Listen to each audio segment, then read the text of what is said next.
औज़ुबिल्लाहिमिनश्शैतानिर्रजीम बिस्मिल्लाहिर्रहमानिर्रहीम। Budget amendments की videos आपके साथ शेयर करने की कोशिश की जा रही थी। उसी कोशिश के ऊपर जो है वो one of the amendment in section 21, section 21 is the business expenditure not allowed. अच्छा, थोड़ा सा मैं आपको बिजनेस एक्सपेंडिचर की डिटेल बताऊं। सेक्शन नंबर 20 में जनरल क्राइटेरिया बताया गया है कि किन शराइत के साथ इनकम फ्रॉम बिजनेस के अंदर अलाउबल डिडक्शन क्लेम की जा सकती है। उसमें कहा गया है कि बिजनेस अमाउंट जो है वो बेसिकली एक्सपेंडिचर होगा और वो इनकट की डेफिनेशन को सेटिफाई करता होगा। इनकट की डेफिनेशन सेक्शन 33 और 34 में लिखी हुई है और ये इन द ईयर यानी कि जिस साल में इनकम है उसी से जो है वो मुताल्लिका ये एक्सपेंडिचर हो, यानी मैचिंग कॉन्सेप्ट फॉलो होगा। चौथी बात ये कि Holi and exclusively for the purpose of business होगा। तो ये चार शराइत पूरी कर दी कि एक्सपेंडिचर होगा, इनकर्ड होगा, by the person in the year होगा and wholly and exclusively for the business purpose होगा। तो इन चार शराइत के मुकम्मल करने पे बिजनेस एक्सपेंडिचर क्लेम हो सकते हैं। अच्छा, फिर इसमें ये कहा गया है कि बिजनेस एक्सपेंडिचर जब आप क्लेम करना चाहते हैं तो उस सूरत हाल में अगर आपका बिजनेस एक्सपेंडिचर ऐसा हो जो कि सेक्शन नंबर 22 से लेकर 31 के दरमियान फॉल करता हो, जिसको हम कहते हैं special provision for business expenditure, जिसमें बिजनेस एक्सपेंडिचर लाइक जो है वो depreciation, initial allowance, amortisation, scientific research expenditure, training expense वगैरह, तो इनके ऊपर जो है वो सेपरेट सेक्शन मौजूद हैं। उनके अंदर जो है वो जाके उनके रिलेवेंट शराइत को देख के फिर एक्सपेंडिचर क्लेम होगा। अच्छा, फिर इसमें मज़ीद कहा गया है कि अगर आपका एक्सपेंडिचर ऐसा हो जो कि क्लेम करने की यानी कि अलाउबल डिडक्शन को क्लेम करने की सारी शराइत पूरी करता हो, इसके बावजूद भी वो एक्सपेंडिचर ऐसा हो जो कि सेक्शन 21 में अगर लिस्ट डाउन किया गया होगा तो सेक्शन 21 के अंदर उसका शुमार होने के ऊपर वो एक्सपेंडिचर डिसअलाउ हो जाएगा। तो सेक्शन 21 में जो मुख्तलिफ सब सेक्शंस हैं, जो मुख्तलिफ क्लॉजेज हैं जिसके अंदर एक्सपेंडिचर को लिस्ट किया गया है कि जो डिसअलाउ हो जाते हैं, उसमें से चार क्लॉजेज के अंदर clause number L, clause number M, clause number P और क्लोज नंबर क्यू, उसमें या तो जो है वो एडिशन हुआ है या अमेंडमेंट हुई है इस फाइनेंस बिल 2020 के थ्रू। और उसके अंदर जो है वो मैं सबसे पहले आपके साथ जो है वो शेयर करना चाहता हूँ क्लोज नंबर एल, उसमें क्या अमेंडमेंट आई है वो मैं आपके साथ अभी इसके अंदर जो है वो शेयर करता हूँ। इस सेक्शन के अंदर, इस सब सेक्शन के अंदर आपसे ये शर्त रखी गई है कि आपका जो है वो अगर कोई एक्सपेंडिचर हो जो कि जो है वो आप पे करने जाएं तो उस सूरत हाल में आप इसको क्रॉस इंस्ट्रूमेंट के जो है वो थ्रू पे कीजिएगा। क्रॉस इंस्ट्रूमेंट के अंदर जो है वो इन्होंने क्रॉस बैंक ड्राफ्ट की बात की है, क्रॉस पे ऑर्डर की बात की है, क्रॉस बैंकिंग इंस्ट्रूमेंट की बात की है। फिर इसी जो है वो सब सेक्शन के इसी क्लॉज के अंदर जो है वो ऑनलाइन ट्रांसफर भी बहरहाल आपको जो है वो सजेस्ट किया गया है। तो अगर आपने जो है वो क्रॉस इंस्ट्रूमेंट के थ्रू और जो है वो ऑनलाइन ट्रांसफर के थ्रू अगर एक्सपेंडिचर को पे किया, कोई भी एक्सपेंडिचर, तो वो अलाउबल होगा, वरना अदरवाइज जो है वो बैंकिंग चैनल को इन्वॉल्व ना करने की वजह से वो अलाउड एक्सपेंडिचर जो है वो डिसअलाउ हो जाएगा। अच्छा, अब इसके ऊपर जो है वो कवायद ये मुकर्रर किए गए हैं कि वो एक्सपेंडिचर जो है वो ऐसा होगा जो कि जो है वो सिंगल अकाउंट सिंगल वो ऐसा एक्सपेंडिचर जो जिसका एग्रीगेट अकाउंट हेड के अंदर जो है वो 250,000 से जो है वो जायद होगा। और फिर ये कि वो एक्सपेंडिचर जो है वो इनमें से कोई जो है वो ना आता हो, यानी कि सिंगल ट्रांजेक्शन जो कि 25,000 से ज़्यादा ना हो, या फिर कि यूटिलिटी बिल्स का जो है वो चार्जेस हो, फ्रेट चार्जेस हो, ट्रेवल फेयर हो या पोस्टेज हो, या जो है वो गवर्नमेंट ड्यूज हो, टैक्स पेनल्टीज एक्सेट्रा, तो उसके ऊपर जो है वो ये सेक्शन अप्लीकेबल नहीं है। तो बात ये हुई कि बिजनेस एक्सपेंडिचर, बैंकिंग चैनल, इसको आप इस तरीके से डिवाइड कर लीजिए। ऑन अकाउंट ऑफ,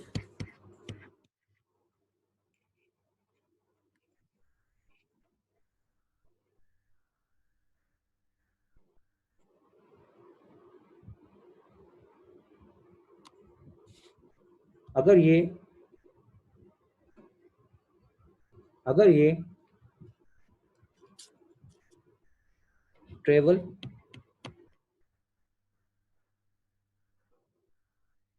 अगर ये ट्रेवल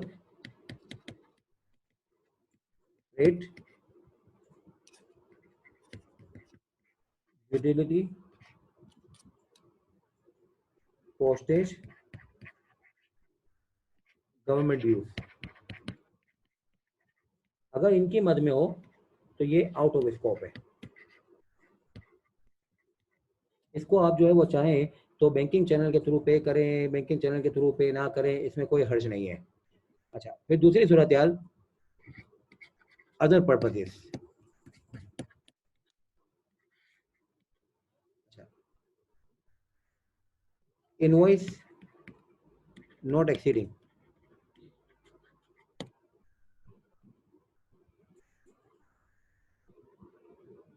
25K।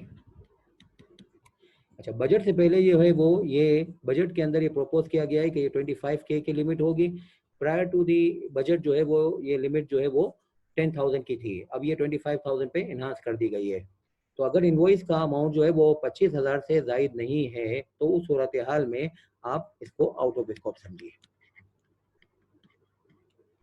अच्छा, ये ज़ाहिर बात है वो एक्सपेंडिचर होंगे कि जो है वो इनके अलावा होंगे, इनमें तो जो है वो 25,000 वगैरह की कोई लिमिट नहीं देखनी है, कितने के भी हों। बहरहाल इसको आप अपनी मर्जी से कैश में पे कर दीजिए, कोई हर्ज नहीं है, इसमें बैंकिंग चैनल की रिक्वायरमेंट माफ है। बैंकिंग चैनल की रिक्वायरमेंट जो है वो दूसरे पर्पजेस के लिए होगी, लाइक जो है वो मिसाल के तौर पर जो है वो आपका कोई एक्सपेंडिचर जो है वो उससे रॉ मटेरियल की परचेज से मुतालिक हो, रेंट से मुतालिक हो, नॉन रेजिडेंट को रॉयल्टी से पेमेंट से मुतालिक हो, तो वो बहरहाल जो है वो इसके अंदर जो है वो यहाँ पे फॉल करेगा। अच्छा, एक्सीडिंग 25,000, एक्सीडिंग 25K। अच्छा, अब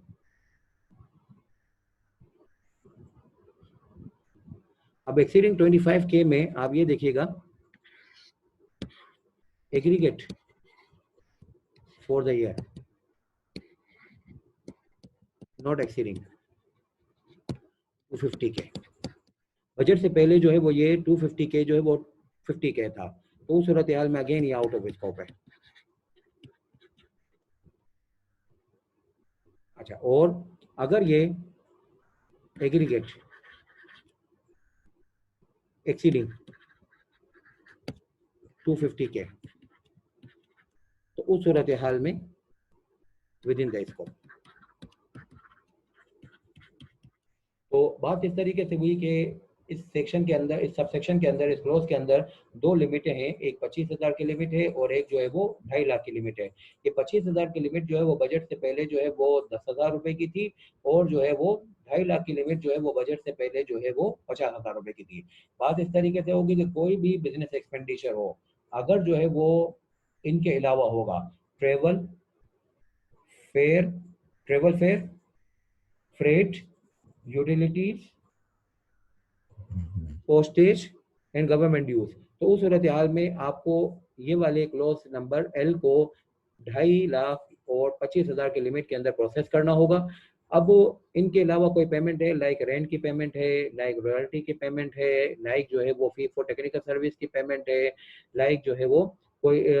परचेजेस की पेमेंट हो, तो उस सूरत हाल में आपको जो है वो रिपेयर एंड मेंटेनेंस एक्सपेंडिचर है उसकी पेमेंट है, फ्यूमिगेशन एक्सपेंस की पेमेंट है। तो कोई भी पेमेंट करने जाएंगे तो उसमें ये देखेंगे कि भाई जिस इनवॉइस को मैं पे करने जा रहा हूँ उसका अमाउंट कितना है। अगर वो 25,000 रुपए से जायद का है तो बहरहाल जो है वो फिक्र कीजिएगा, अगर 25,000 से कम का है, 25,000 रुपए तक का है, तो बहरहाल इस सेक्शन से बाहर हो जाता है। अब अगर जो है वो 25,000 से जायद का है तो ये देखेगा कि जिस अकाउंट हेड के अंदर वो एक्सपेंडिचर बुक होगा उसका सालाना अमाउंट जो है वो कितना बनता है। अगर सालाना अमाउंट जो है वो 2.5 लाख रुपए या इसके अंदर बनता है तो इनवॉइस भले जो है वो 25,000 से जायद की हो, लाइक जो है वो 37,000 की हो, लाइक 40,000 की हो, आप इसका एक्सपेंडिचर जो है वो कैश में पे कर दीजिए, कोई हर्ज नहीं है। मगर अगर ये 2.5 लाख से जायद वाले हेड के अंदर ये गिर रहा है तो उस सूरत हाल में आप जो है वो फिर इस वाले पेमेंट को, जो कि 25,000 से जायद की पेमेंट है, इस सेक्शन के फॉलो करने के ऊपर अगर जो है वो पेमेंट करेंगे तो फिर उस सूरत हाल में आपको अलाउबल एक्सपेंडिचर के तौर पर क्लेम होगा।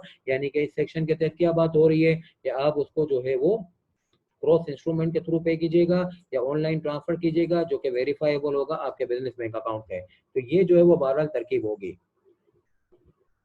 अच्छा, अब इसी से कनेक्टेड जो है वो एक क्लोज नंबर 7 में ही जो है वो एम है, जिसके अंदर ये बात की गई है कि भाई अगर आप जो है वो सैलरी की पेमेंट करने जाते हैं तो सैलरी की पेमेंट में जो है वो 50,000 से जायद और जो है वो इसके अंदर जो है वो 2.5 लाख से जायद और 25,000 से जायद की लिमिट को नहीं देखना। इसके अंदर ये देखना है कि अगर पर मंथ पर एम्प्लॉय, अगर आप जो है वो किसी भी एम्प्लॉय को महीने की 25,000 से जायद की सैलरी पे करते हैं तो वो आप उसके बैंक अकाउंट में ट्रांसफर कीजिएगा या ऑनलाइन ट्रांसफर कीजिएगा या क्रॉस इंस्ट्रूमेंट के थ्रू पे कीजिएगा। अगर आपने इसको कैश में पेमेंट कर दी तो उस सूरत हाल में ये सैलरी एक्सपेंस आपका डिसअलाउ हो जाएगा। बजट से पहले ये 25,000 की लिमिट जो है ये 15,000 पे खड़ी थी, चूंकि जो है वो मिनिमम वेजेस भी अब जो है वो 15,000 की लिमिट को क्रॉस कर चुकी हैं, तो effectively the 15,000 figure was redundant and it was long awaited amendment के इसको जो है वो बढ़ना चाहिए था। तो बहरहाल जो है वो this is the corrective measure that is proposed through the finance bill 2020. अच्छा, another amendment is in relation to के यूटिलिटी बिल्स अगर जो है वो आपके वो है वो उस लिमिट से ज्यादा हुए और उस कंडीशन से वायलेशन किया जो कि प्रिस्क्राइब होंगी आगे किसी रूल के थ्रू, तो उस सूरत हाल में वो एक यूटिलिटी एक्सपेंडिचर डिसअलाउ हो जाएगा। We are expecting some amendments, we are expecting some notifications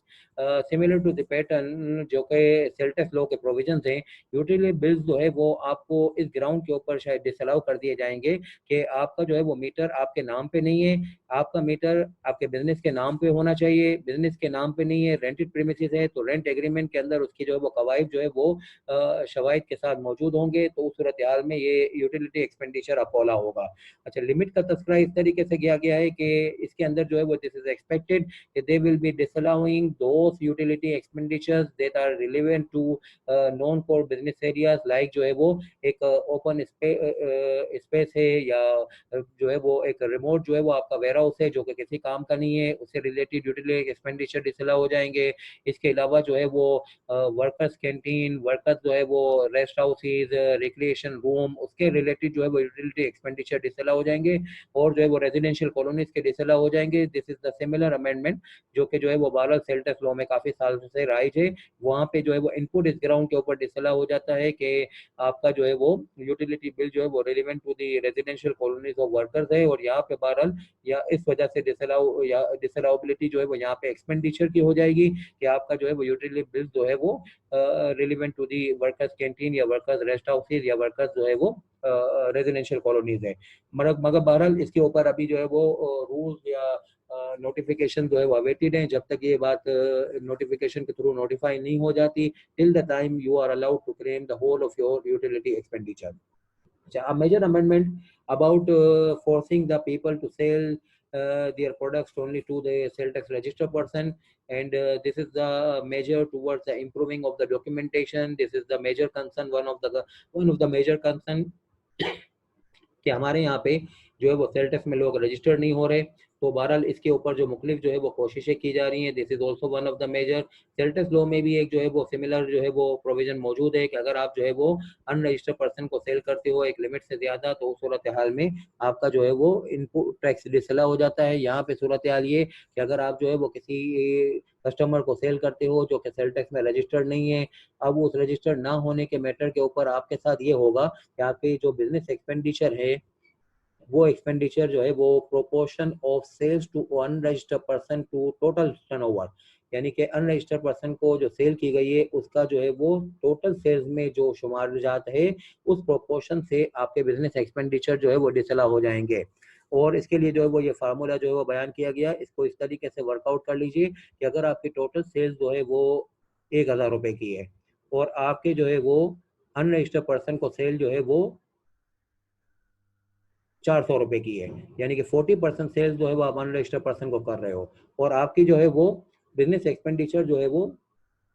100 रुपए के हैं, तो उस सूरत हाल में आपका जो है वो प्रोपोर्शन जो निकलेगा 40% ऑफ 100, यानी कि जो है वो 40 रुपए का एक्सपेंडिचर निकला। ये 40 रुपए का एक्सपेंडिचर आपका डिसला होना चाहिए, मगर चूंकि जो है वो इसके अंदर नीचे जो है वो प्रोवाइजो के अंदर ये जो है वो लिखा हुआ है कि आपका जो है वो एक्सपेंडिचर जो है वो 20% से जायद डिसअलाउ नहीं होगा, तो 100 रुपए का एक्सपेंडिचर जो है वो डिसअलाउ होगा। कैलकुलेशन तो 40 रुपीज़ की हुई, यानी कि तो 40% sales to unregistered person multiply by 100 rupees total expenditure, तो डिसअलाउबिलिटी कैलकुलेट तो हुई है 100 की, मगर मैक्सिमम लिमिट 40 रुपीज़ की, मगर मैक्सिमम लिमिट जो है वो 20 रुपए की है, तो 20 रुपए डिसअलाउ होंगे। ऑन दी अदर हैंड जो है वो अगर सूरत हाल ये होती कि आपका जो है वो अनरजिस्टर्ड पर्सन को सेल जो है वो होता फॉर एग्जांपल 50 रुपीज़ का और जो है वो टोटल सेल जो है वो आपकी जो है वो ₹1000 की है, तो आपकी 5% सेल्स जो है यानी कि 50 डिवाइडेड बाय 1000 यानी 5% सेल्स जो है वो अनरजिस्टर्ड पर्सन को है, और जो है वो ₹100 को इससे मल्टीप्लाई करते हैं, तो उस सूरत हाल में ये कैलकुलेट हुआ ₹5 का। तो अब यहाँ पे डिसअलाउबिलिटी जो है वो ₹5 की एक्सपेंडिचर की होगी रादर देन ₹20 की। ₹20 इज द मैक्सिमम लिमिट, यानी कि limit of disallowability is lower of calculated with reference to sales proportion to unregistered person or 20% of expenditure. अब इसके अंदर जो है वो बहरहाल एक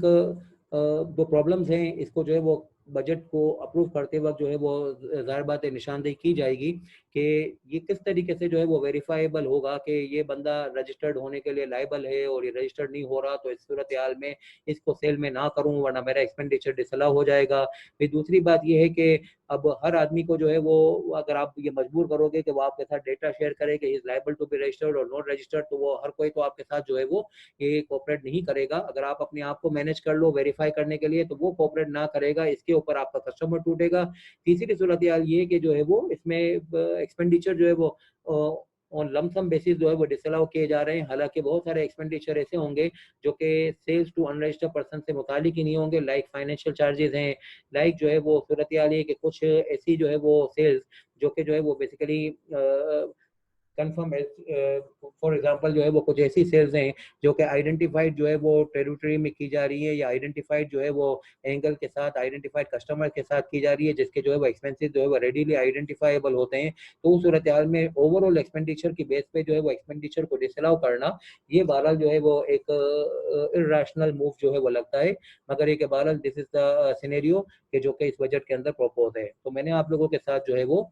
सेक्शन नंबर 21 का इस तरीके से जो है तारुफ किया कि section 21 is providing those business expenditure जो अदरवाइज अलाउबल थे, but because of their coverage with in section 21 वो डिसअलाउ हो जाएंगे। सबसे पहला जो है वो आपसे ये मामला हुआ कि अगर जो है वो एक्सपेंडिचर आप जो है वो क्लेम करना चाहते हैं तो क्रॉस बैंकिंग इंस्ट्रूमेंट के थ्रू या ऑनलाइन ट्रांसफर के थ्रू पे कीजिएगा। अगर नहीं किया तो उस सूरत हाल में आपका एक्सपेंडिचर डिसअलाउ हो जाएगा। मगर आप जो है वो डिसअलाउ से अपने आप को जो है वो बचाना चाहते हैं तो ये कह दीजिएगा कि हमारा एक्सपेंडिचर तो ट्रेवल फेयर है, हमारा एक्सपेंडिचर तो फ्रेट है, हमारा एक्सपेंडिचर तो यूटिलिटी एक्सपेंस है, हमारा एक्सपेंडिचर तो पोस्टेज है, या हमारा एक्सपेंडिचर तो गवर्नमेंट यूज है, या फिर एक हमारा एक्सपेंडिचर ऐसा है जिसके अंदर पर इनवॉइस यानी जो पर्टिकुलर इनवॉइसेस हैं जो कि जो है वो बेसिकली कोई भी जो है वो 25,000 से जो है वो जायद की नहीं है। 25,000 से जायद की अगर जो है वो सिचुएशन हो तो फिर ये सेक्शन या क्लोज या रिक्वायरमेंट जो है वो ट्रिगर होती है। अब अगर जो है वो 25,000 से जायद हो भी गई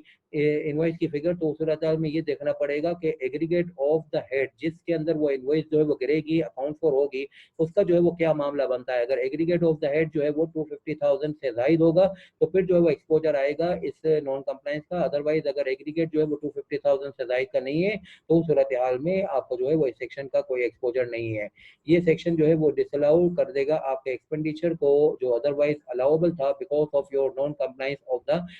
requirement to pay through the banking channel. अब इसके बाद जो है वो दूसरी सूरत हाल हम लोगों ने ये डिस्कस की थी कि अगर जो है वो आप सैलरी एक्सपेंस की बात करें तो सैलरी एक्सपेंस में पर इनवॉइस का मामला इस तरीके से होगा कि पर एम्प्लॉय आ गया और पर मंथ आ गया, और इसके अंदर एग्रीगेट जो है वो नहीं देखना। किसी भी मुलाजिम को अगर आपने 25,000 की जायद की सैलरी ऑनलाइन ट्रांसफर के बगैर या डायरेक्ट ट्रांसफर के थ्रू या फिर ये कि बैंकिंग चैनल के थ्रू नहीं पे की, तो सूरत हाल में वो पर्टिकुलर एम्प्लॉय की सैलरी जो कि कैश में पे हुई होगी जो 25,000 से जायद 25,000 पर मंथ से जायद की होगी वो डिसअलाउ हो जाएगी। फिर इसके बाद जो है वो दो नए जो है वो सबसेक्शन दो नए क्लॉजेज जो है वो लॉ में ऐड किए गए, जिसमें ये कहा गया कि अगर आपके यूटिलिटी एक्सपेंडिचर जो है वो कंडीशंस की कंप्लायंस में नहीं होंगे और लिमिट के अंदर नहीं होंगे तो वो डिसअलाउ हो जाएंगे। हाँ, इसके बारे में एसआरओ आएगा, उस वक्त तक जो है वो यूटिलिटी एक्सपेंडिचर की डिसअलाउबिलिटी कोई वर्कआउट नहीं होगी। फिर जो है वो in order to improve the documentation and improve the encourage the tax profile of the people of the country, it is now required कि आप सेल कीजिएगा तो अनरजिस्टर्ड पर्सन को ना कीजिएगा। आप जो है वो सिर्फ और सिर्फ रजिस्टर्ड पर्सन को सेल कीजिएगा। अगर आपके पास कोई अनरजिस्टर्ड कस्टमर आएगा और उसको जो है वो आपने सेल कर दिया, तो उस सूरत हाल में उसकी सेल के प्रोपोर्शन को निकाला जाएगा ओवरऑल टोटल सेल्स के ऊपर, और फिर आपके जितने भी बिजनेस एक्सपेंडिचर हैं वो लमसम बेसिस पे एग्रीगेट करके जो है वो इस प्रोपोर्शन से डिसअलाउ कर दिए जाएंगे। मगर ये कि अगर वो डिसअलाउड की फिगर इतनी ज्यादा बन रही होगी जो कि जो है वो 20% ऑफ एक्सपेंडिचर से भी जायद हो रही होगी, तो फिर उस सूरत में इसको 20% तक रेस्ट्रिक्ट कर दिया जाएगा। मगर आपकी कैलकुलेटिव फिगर अगर 20% से कम बन रही है, तो फिर जो कैलकुलेटिव फिगर है this will be the figure for disallowability of the business expenditure because of the reason you have sold your products, you have sold your goods to those persons who are required to be registered under the CELTUS law but not had obtained the registration number. Thank you very much. इंशाल्लाह अगली video में आपसे मिलते हैं।